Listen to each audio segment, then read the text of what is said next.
this is the most expensive 5070 Ti you can get. So this is the MSI 5070 Ti Vanguard Launch Edition. Now this thing's so exclusive, it even comes with a Lucky the Dragon blind box straight from MSI, featuring 10 different versions of Lucky the Dragon doing all sorts of different things and one secret rare version. I don't know who's buying 10 of these at $1,000 a pop just to try and get the secret rare version, but if that's your thing, good for you. These just came out today and I'm stoked to get my hands on one of these, so let's pop it open. Obviously, first impressions are everything, and this thing just looks absolutely insane from the unboxing experience so far. There was definitely a lot of thought put into this. We've got a welcome card from MSI and Lucky the Dragon with the Around the World branding.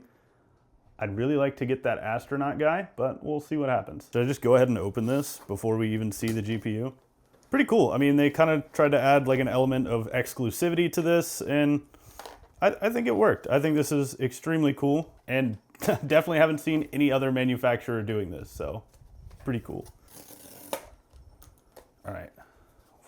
I'm so nervous right now. Please be the astronaut. I think.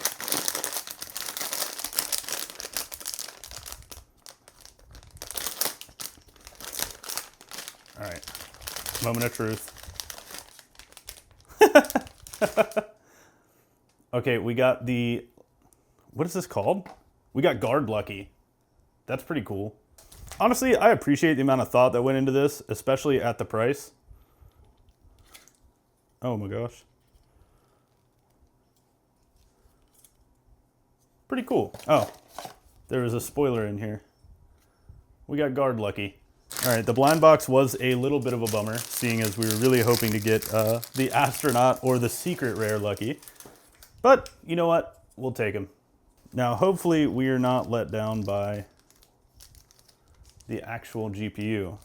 So in the box, it looks like we're getting a pretty nice looking GPU stand. I'm assuming that's what this is.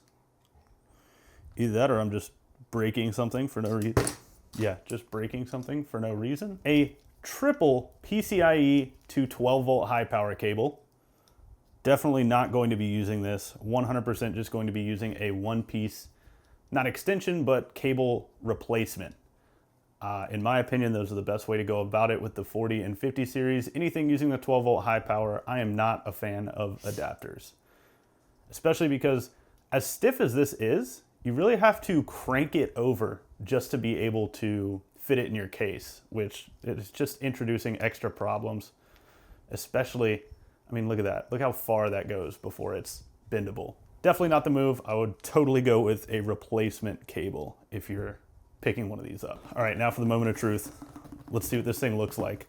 They said the Vanguard is supposed to be a MSI Supreme alternative for people who are into more RGB. I'm a sucker for the Supreme series, and I absolutely love the brushed metal look. So hopefully there's enough elements of that in here. I got to see a couple at CES, but you know, just quick glances. And here we go. This thing is heavy.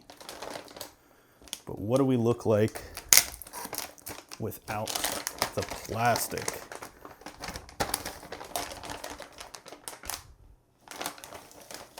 Okay, this thing is enormous, but so here is our Vanguard without all the trash around. I'm not talking about Lucky, that's gonna be a sweet desk ornament. Let's go ahead and get this plastic off and see kind of what we're working with here.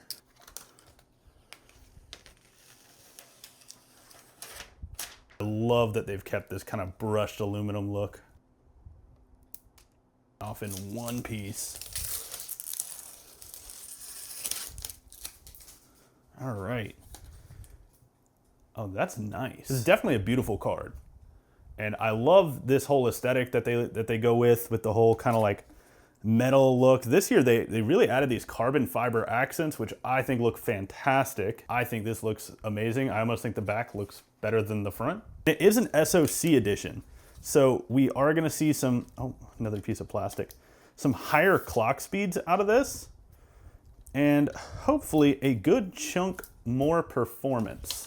Now, overall, some of the biggest changes that we're supposed to be seeing with this Vanguard SoC Launch Edition are a brand new fan design, square-shaped heater core pipes, which are apparently going to help with the dissipation of heat. And this is a massive cooling stack, so I would hope that temperatures are going to be pretty low in this thing. Maybe it's to make up for a massive overclock. Let's hope so. Now, they've also redesigned the shape and angle of the actual cooling fins. And like I mentioned a minute ago, is that I thought that they had a new bearing design. They do. It's double ball bearing fans. I mean, these things don't make a sound when you spin them, so hopefully at high RPM it keeps the same way. And to kind of keep with the same style that MSI's been on the last couple of generations with the Supreme cards, is you are still getting the Frozer technology that's going to kick your fans up to max speed as soon as you hit like a certain threshold. Whether that's dangerous or just higher than you want, you can actually set that in MSI Center. Now with this card, you do get the option for a dual BIOS. You have a silent mode and a gaming mode. Now with the 5070 Ti's, and this goes for all of them across the board, you will get 3 DisplayPort 2.1Bs as well as 1 HDMI 2.1B. So we should be able to push enormous frames and huge data speeds through these ports. And finally, we are on to PCIe 5.0 for all of our GPUs. So far, I can't say anything for the 5070, 5060, 5060 Ti, or I'm sure we're gonna get a 5050. Overall, I love the look of this card. It is definitely on the expensive side of things, especially for a 70 Ti series card. Now, I know a lot of people are skipping this generation, and I know a lot of people have actually been looking forward to this generation that are finally updating from like GTX series graphics cards. So if you fall into either one of those categories, tell me why down below. If you're interested in seeing this thing in a brand new build with a 9800 X3D and some really cool parts from a couple different companies that I'm really excited to work with, go ahead and hit the subscribe button down below and drop a like if you enjoyed this video. I'll see you guys in the next one.